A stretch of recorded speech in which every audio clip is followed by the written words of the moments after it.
na Yesu. Karibuni kisimani, tuzungumze na Yesu, tumsikilize, tumwelewe. Ndio lingekuwa wazo letu na tafakari yetu ya leo katika Dominika hii ya tatu ya kipindi cha Kwaresma.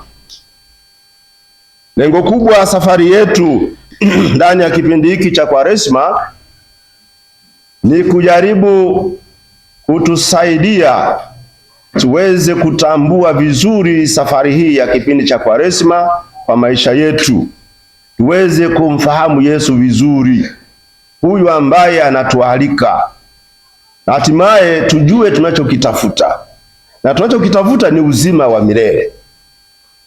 Anayetualika Kristo anajitambulisha kwetu kwa namna mbalimbali.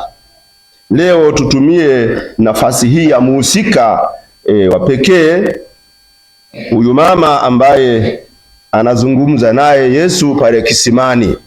Huyu atusaidie kutafakari kidogo yatupasayo kutenda katika safari yetu ya Kwaresma. Kristo, Kristo. Tumesikia vizuri Injili hiyo ndefu iliyosomwa. Itusaidie tembee pamoja ili tufike mahali ambapo nasi mwishoni tuweze kusema hakika huyu ndiye Mwokozi wa ulimwengu. Hakika huyu ndiye Mwokozi wa ulimwengu. Tuweze kusema sio kwa kufuata maneno yangu tu, bali si wenyewe kadiri ya maisha yetu tuweze kufika mahali tuseme hivyo. Adamu na Hawa katika bustani ya Edeni,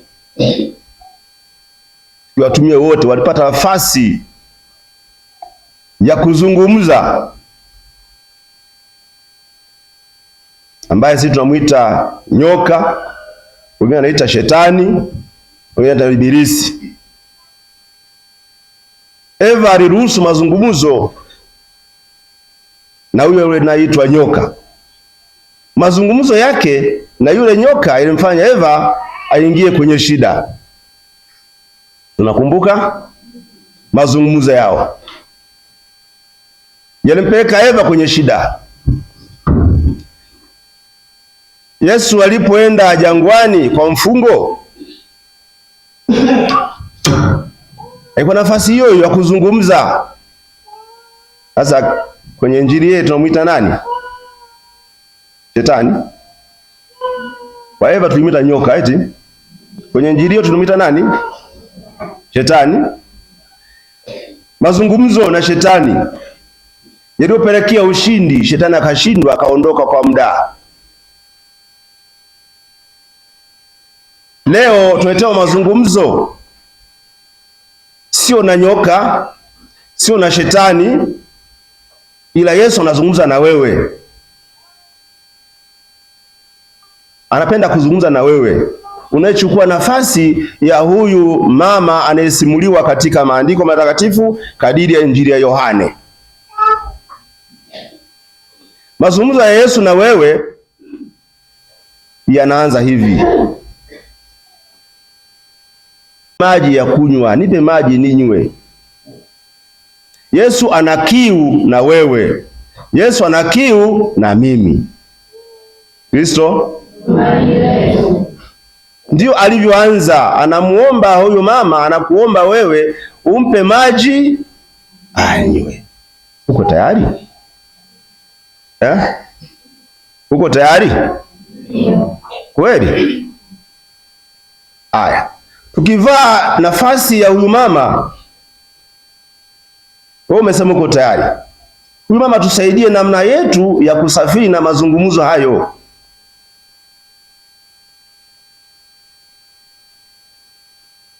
Anamuuliza,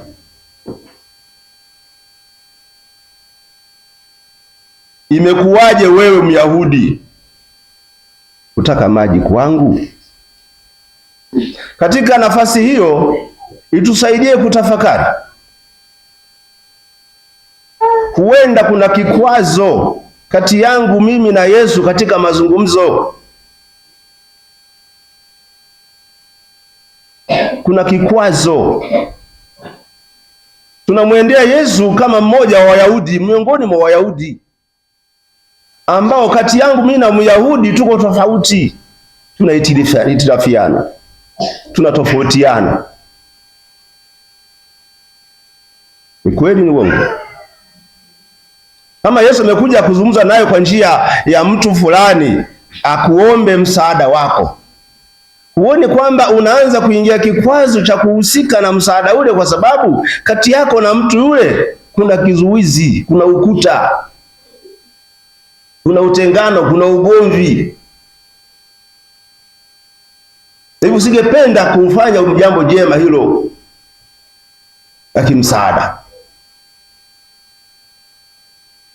Huyu mama anasema, imekuwaje wewe Myahudi kutaka maji kwangu? Nani Myahudi mbele yako anayekuzuia usitende jambo jema? Ndani ya kipindi hiki cha Kwaresma ndio mahali pa kujiuliza na kutafiti. Tendo gani jema linashindwa kutendwa na wewe kwa sababu ya huyu anayetakiwa kufanyiwa tendo jema ni Myahudi?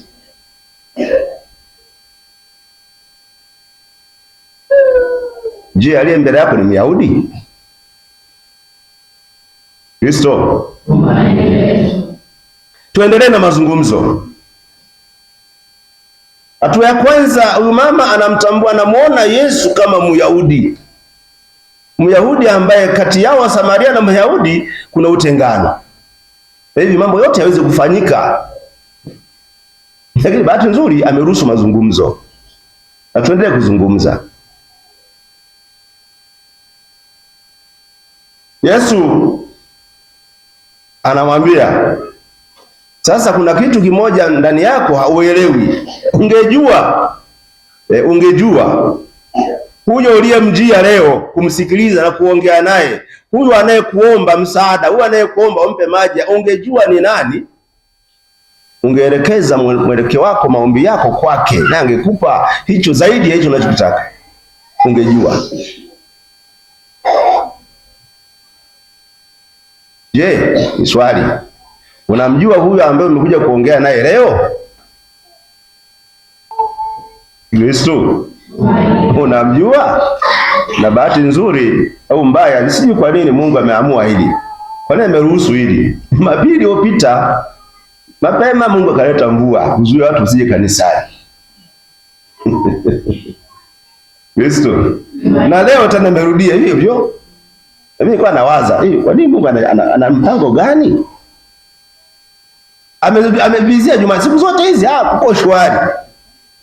Jumapili usiku tunaanza mvua. Laiti ungemjua huyu ambaye ungepaswa kwenda kuongea naye. Laiti ungemjua.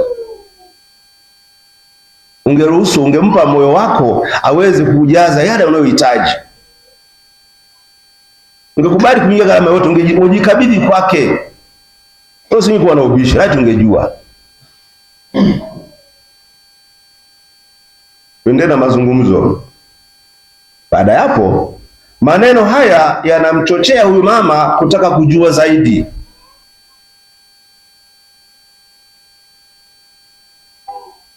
Akamwambia, Bwana, una chombo cha kutekea. Yamemchochea, ameanza kuwa na hofu, amependa mazungumzo, amevutika, amesahau utengano kati ya Myahudi na Msamaria. Lakini umkumbuke vizuri huyu mama, baadaye tutamfahamu ni nani. Lakini mama mpo? Bado utamfahamu huyu mama na namna gani, utamfahamu vizuri. Kwa nini sasa hizi amemuita Bwana? Ni Bwana kama ninyi mnavyoitana? Ni Bwana kama unavyomuita Mungu? Huyu mwanamke alitumia neno ni Bwana kwa vipi? Amemchukulia kati ya wanaume ambao angeweza kuwaruhusu kuingia kwenye himaya yake, kwenye mtandao wake. Kama anaingilika huyu Myahudi, Kristo. Huyu Mwanamyahudi anaingilika, tunaweza kuzungumza.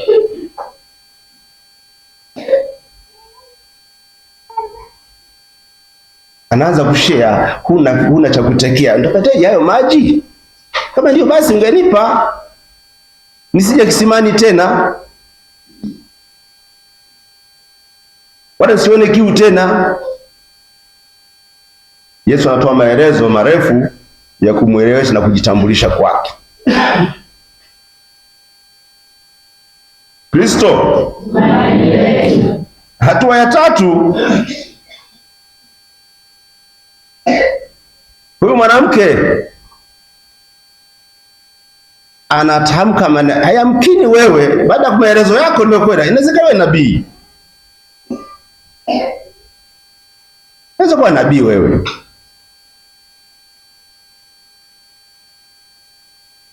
Anaweza kuwa na hamu zaidi. Inawezekana huyu nabii. Inawezekana najua mambo haya mbalimbali haya.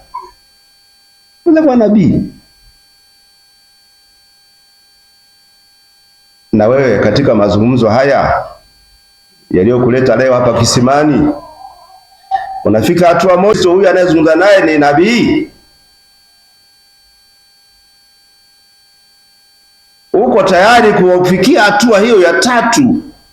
Umuone huyu uliamua kuja kukutana naye kisimani hapo zungumze ni nabii? Ukaja vyote ukaja kufuata nabii?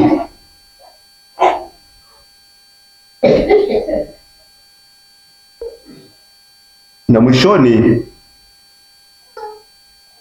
mama huyu anashuhudia kwa wenzake kadiri Yesu alipojitambulisha kwa namna, kwa tambulisho wa mwisho, kwamba ndiye Kristo. Sio Myahudi tu, sio bwana tu, mwanaume fulani tu, sio nabii tu, bali Kristo. Kwa na wewe kisimani hapa ulipokuja, ndugu yangu, njoo kuongea na Kristo. Sasa mazungumzo na Kristo na mapato yapi? Mazungumzo yetu na Kristo mapato yake, moja, tunamfahamu vizuri. Tukishamfahamu vizuri, anagusa nafsi zetu, mioyo yetu, tunajifahamu na sisi. Tunafanyaje? Tunajifahamu, tuko tayari kujieleza. Hakuna masimulizi ya huyu mama aliwahi kuwaambia wenzake mahali popote kwamba mambo yake ya ndani ni 1, 2, 3. Lakini baada ya kukutana na Kristo, huyu anaweza kushuhudia kwa wenzake, ameniambia kila kitu nilichotenda. Ameniambia kila kitu nilichotenda. Hii inavuta watu wengine wakamsikilize. Ameniambia kila kitu. Je, Kristo uliyekutana naye kisimani amekwambia kila kitu ulichotenda? Amekwambia? Au bado hujaongea naye? Au hujaruhusu mazungumzo? Au umemgomea mapema kabisa? Wewe sana Myahudi na mimi hatuchangamani, mapema kamgomea. Eti umeruhusu mazungumzo? Kama umeruhusu mazungumzo na Kristo, mwishoni atakwambia, ataingia kwenye dhamiri yako, atakukumbusha, atakwambia. Na kipindi hiki cha Kwaresima, mwaliko wetu tuguswe na Kristo anayezungumza nasi, atuambie mapungufu yetu, na hivi tuweze kumuungamia Mungu. Ni juma la 3 la Kwaresima. Safari inaendelea, sio jamani? Safari inaendelea. Lakini nadhani tumefikia mahali fulani, karibu na katikati au katikati ya safari yetu. Tunayatambua hayo ambayo ni mapungufu katika mioyo yetu, ambayo ni matokeo ya kukutana na Kristo wa kweli. Tumeyatambua. Amekuja katika hali ya kibinadamu, katika mahitaji, amekuja hivyo hivyo. Tumeyatambua mapungufu yetu ili tuweze kumungamia. Tukiungama mapungufu yetu, ni rahisi sana kuwaambia na wengine. tena kuambia na wengine. Huyu mama tumesema umfahamu vizuri, alikuwa ni mama wa namna gani? Kwa nini alimuita Bwana? Hatua ya pili, kwa nini alimuita Bwana? Alihusu mazungumzo. Alikuwa na wanaume wangapi? Watano? Wangapi?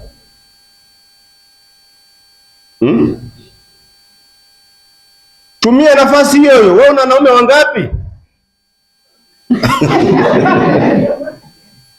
Sasa useme mimi mwanaume nitakuja na wanaume. Wewe tumia nafasi ya tafakari juu yaliyo ndani yangu. Ninao wangapi? Ambao Yesu ananiambia sasa katika uhalisia. Ninao wangapi? Na ule ndiye naye nilimkumbatia saizi huyu. Nilimkumbatia saizi na hangaika naye. Ni wangapi? Kristo. Tutumie nafasi hiyo. Uwe sehemu ya tafakari. Huyu mama tusaidie kuguswa na Kristo anayependa kuzungumza nasi. Na kisha hapo tukishaguswa tupige hatua nyingine. Hayo maji ya uzima tunayapata vizuri. Tupige hatua nyingine. Huyu mama aliacha mtungi wake akakimbia kwenda kuambia watu wengine. Aliacha nini? Mtungi hauna kazi tena. Mtungi hauna kazi tena. Baada ya kufahamu vizuri huyu anayezungumza naye, mtungi hauna kazi tena. Na wewe uko tayari kuacha mtungi wako kisimani uende sasa uwe mwinjilishaji kwa wengine? Uko tayari? Acha mtungi wako. Huu mtungi una nini? Huu mtungi ni kisababishi cha kiu. Huu mtungi si kwa ajili ya maji. Maji kwa ajili ya nini? Haya, huu mtungi huu ni kisababishi cha kiu. Sasa ukishapata maji ya uzima, mazungumzo na Kristo, mtungi hauna kazi tena. Wa nini? Na wewe utafuta mtungi wako uache kisimani hapo hapo. Ukisha kutana na Kristo akakwambia vizuri, acha mtungi wako. Ndani ya mtungi wako kuna nini? Una ulazima wa kubeba huo mtungi tena? Una ulazima? Una ulazima? Hakuna ulazima. Kipindi cha Kwaresima, kadiri unavyosafiri, iwe na nafasi nzuri kutana na Kristo kisimani. Zungumza naye na umfahamu.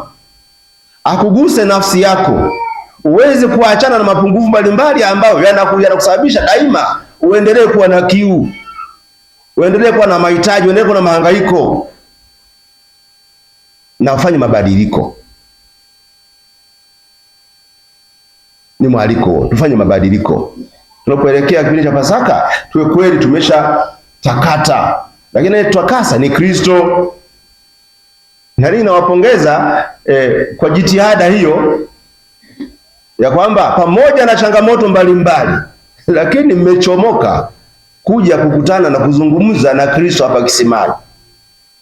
Sasa hatua kwa hatua mfahamu. Unaporudi nyumbani, urudi umeacha mtungi wako hapa. Uende kawaambia na wengine jinsi ambavyo umemfahamu. Na wengine huko si kwa maneno yako tu, wakifuata na siku nyingine wakija, wakisikiliza, wakasikia, wakaelewa, waweze kutamka pamoja kuwa hakika huyu ndiye Mwokozi.